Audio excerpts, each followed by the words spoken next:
Hello and welcome everyone to this video podcast for human genetics. In this podcast, we're going to discuss the chromosomes and how they can be altered that leads to various consequences to us. But before we begin, I'd like to take a step back and think about where we've been prior to this. Remember, throughout the course, we've talked about how DNA is made. We talked about how DNA can be replicated to make more copies.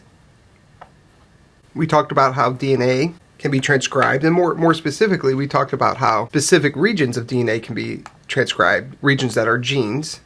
So we don't transcribe the whole genome, and how that region that is transcribed and how that gene that is transcribed produces a messenger RNA. And we talked about how that messenger RNA is processed by adding a G-cap to it, adding a poly-A tail to it, and removing introns. We then talked about how that RNA leaves the nucleus and then is translated through translation, and how that translated mRNA makes a folded protein. I guess I should have labeled these. And then how this protein itself can sometimes be modified to make it active, or to destroy it, to make it active, or in some cases to destroy it.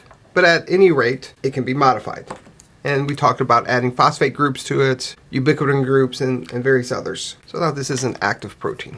That took us through the first half of the course. And then last week, we talked about how this whole process was regulated, and we introduced the idea of mutations. And I'd like to talk about that real quick. So last week, we talked about how this gene here could become mutated.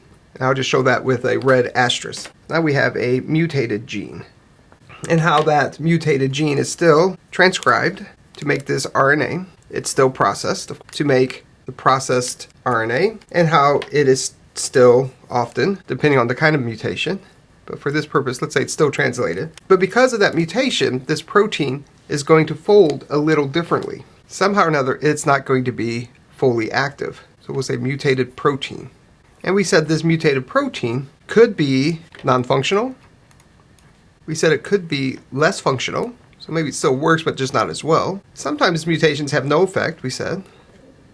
And then finally, we said there can be a beneficial effect. Not as common, but certainly that could happen. And that's just considering one gene. What we're going to move into this week is not just looking at a single gene, but we're going to look at the whole chromosome.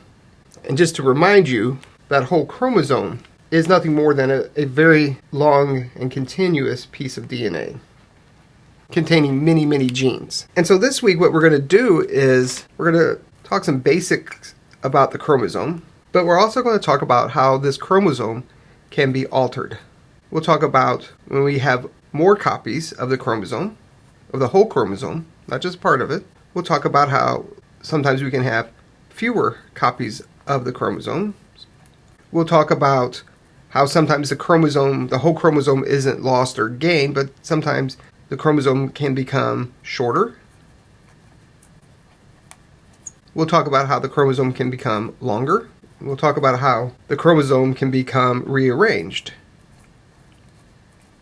And we'll throw in a few other things along the way, but this is really the focus of this week. Last week we talked about single gene mutations.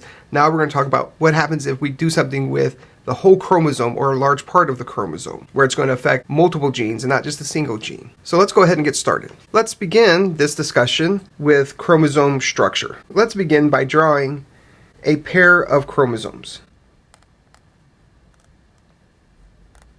We typically draw them where we have one part. It can either be shown as being indented or enlarged, but this region right here is what we call the centromere.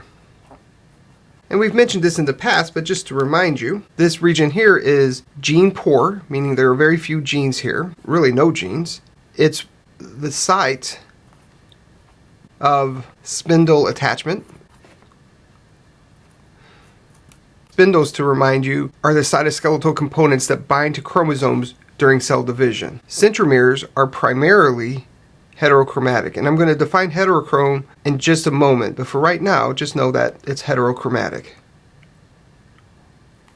We should also identify these ends, and we've talked about these ends before, but let's talk about them again. These are telomeres. We talked about telomeres when we talked about gene replication and some of the problems associated with replicating the ends of the chromosomes, the telomeres. What I want you to know for right now is that these are the ends of chromosomes. They are also gene poor, and they help in maintaining, or you could say stabilizing, chromosomes. When we lose these telomeres, it can lead to problems for the cell or the organism. The next thing I'm going to show, and it's kind of hard to show because you can't really see it here, but on a typical human chromosome, there will be multiple origins of replication. The reason we need multiple origins of replication is because the human chromosomes are so large that if you just started at one end and replicated the whole chromosome, it would take too long to accomplish. And so to make copying the chromosomes more efficient, we have multiple start sites. And I guess I should write under this where replication begins.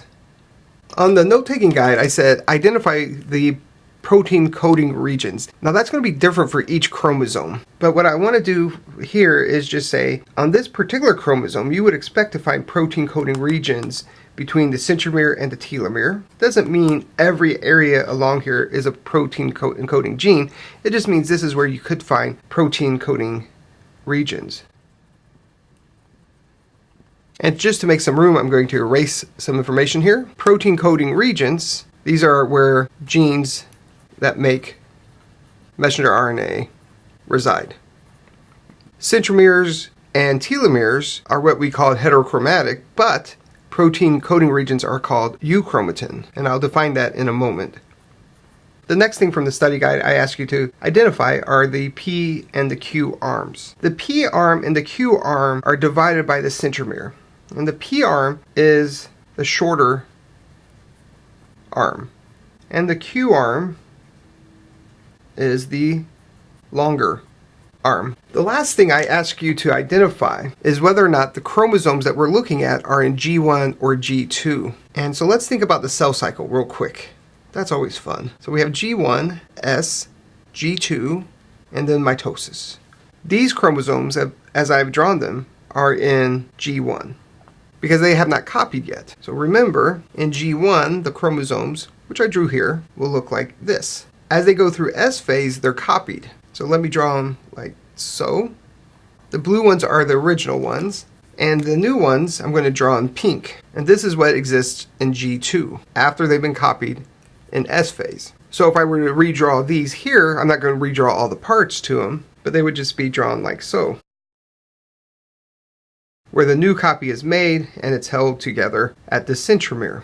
And so that's G2. Alright, next on your study guide, you're asked to distinguish between chromosomes, chromatin, and sister chromatids. And again, I'm going to draw our ever famous cell cycle. So we have G1, S, G2, and M phase. And I'm also going to remind you that interphase is G1, S, and G2. On the exam, I'm not going to ask you to identify interphase, but what you should know is that during interphase, this is where chromatin exists. It's important to remember that all three of these are DNA, and it's the same DNA. Often it's just how we refer to it depending on which part of the cell cycle it's in. So DNA in G1, S, and G2, we call that chromatin. So you have DNA like this, and then it's copied here. All of this DNA that's drawn here, we would call chromatin. So let's write that over here. Chromatin exists in interphase. I should also say that chromatin is not condensed. If you were to look at it, it would look very wispy and really hard to see. So next, what are sister chromatids? Sister chromatids are these. They are the original and copied chromatin. While we call these chromatin, often we also do call each of these individual ones, we often call those simply chromatids as well. So that would be acceptable. But the sisters here are the ones that are connected with each other. And I'll get to chromosomes in a moment, but I just remembered I do want to add something here while we're talking about this, just to remind ourselves. That's this word homologs. Because homologs and sister chromatids get confused a lot. And I want to make sure you don't get those confused. Homologs are these two. They are the paired chromosomes. So we have 2 copies of chromosome 1, 2 copies of chromosome 2, and all the way down the list. And those copies are homologs, homo for the same. So we know that these 2 here have the same order of genes on both of them. We would also call both of these sister chromatids together homologs. So what is chromosome? Well, chromosome is referred to as the mitotic or meiotic structure. It's the condensed form of the DNA that we're used to seeing in pictures and such. So these 2 as condensed chromosomes might look something like this. You'd still be able to identify the centromeres in them, in fact, rather easily. These are much easier to see than the chromatin. But when they're structured like this, or condensed like this, I should say, they are fairly inactive. So why don't we put that here as well? I don't have room, so I'll just put it up here. Chromosomes, for the most part, their genes are inactive because at this point, their job isn't to make genes and gene products, it's to divide that cell and to separate those chromosomes. So that's the chromosome structure. I should have said this on the whiteboard right before I wiped it off, but often what happens, even though chromatin, chromatid, chromosomes have very specific meanings and places to use them, it is very common for us just to say chromosome. In fact, for most of this podcast, I'm going to say chromosome, and sometimes I may actually be talking about the chromatin state or the chromatid state. It's just that generically we just often use the word chromosome. So don't let that... With that said, I'm going to talk about the 2 states of chromatin. As I mentioned a couple whiteboards ago, that different parts of the chromosome we can label as either heterochromatin or we can label it as euchromatin. So what is heterochromatin? These are darker stained parts of the chromosome. They are also areas with few genes or inactive genes. And then what is euchromatin, which I just had to erase, so let's put it back here. As you might guess, it's the opposite. It is lighter stained parts of the chromosome. These are areas with more genes and active genes. So remember, we talked about our chromosomes before, the parts of it that is, and we said that parts of the chromosomes that are known to be heterochromatic are the telomeres and the centromeres. So these regions here. Other areas that we know will be primarily heterochromatin would be the inactive X chromosome. Because remember, one of those X chromosomes is mostly inactivated, and as a result, it's all condensed, be easier to stain, and those genes would be inactive. We also know that heterochromatin is going to be found through most of the Y chromosome. The Y chromosome has very few genes on it, and as a result, most of the area is shut down with heterochromatin. Only the areas where you have active genes, which are very few areas, would not be heterochromatin but would be euchromatin. So where will we find euchromatin? Well, we'll see those at various locations between the centromere and the telomere. You'll see a lot of euchromatin also on the active X chromosome. Essentially anywhere where you have active gene expression. The next thing I want to talk about is how do we characterize chromosomes. I'm sure you've seen pictures of real chromosomes or cartoon structures of chromosomes, and they have various shapes and sizes. What I want to talk about here is the position of the centromere. And I'm going to show the chromosome in blue, and then the centromere I'm going to show in red. Sometimes you will have a chromosome where the centromere is at the top. In this case, there's only one arm. There are no genes up here. We call this type of a chromosome a telocentric chromosome. The prefix telo or telo means the end. And so if you think about like a telescope, you look through one end of the telescope. So this is the one end here where the centromere is, if that helps you remember it. Sometimes you will have a chromosome, or some of our chromosomes will have a very short, kind of puny P-arm. But that's okay. We don't judge it. And we call this an acrocentric chromosome. And then I'm going to move down here and I'm going to talk about chromosome at this extreme. And I'll come back and fill in this one in a moment. Sometimes you will have a chromosome where the centromere is right in the middle. Both arms are the same size. And we call this meta for middle, centric.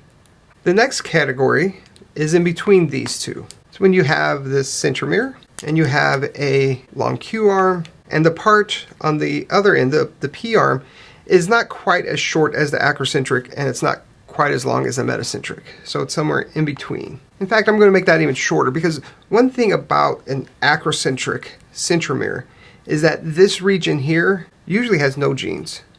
And so we call this, I should write it down here, sub-metacentric chromosomes. And in case you're curious, in humans, 5 of our autosomes are acrocentric, and the Y chromosome is also acrocentric. We have 5 metacentric chromosomes, and then most of our chromosomes are sub-metacentric. 12 autosomes are sub-metacentric and are X chromosome. And sadly, we do not have any, in humans anyhow, there are no telecentric centromeres. Now, I think it'd be incredibly unlikely that I would ask you a question on a quiz or an exam to tell me the exact numbers of each of these. But you should know that we don't have any telecentric. I could see asking a question about the fact that humans don't have a telecentric chromosome. I could ask that submetacentric is the most common of human chromosomes. So how is this organization used, and how are we going to use it in this class? Well, we'll come back to these terms throughout this chapter, a few times anyhow, when we describe certain kinds of chromosomal changes.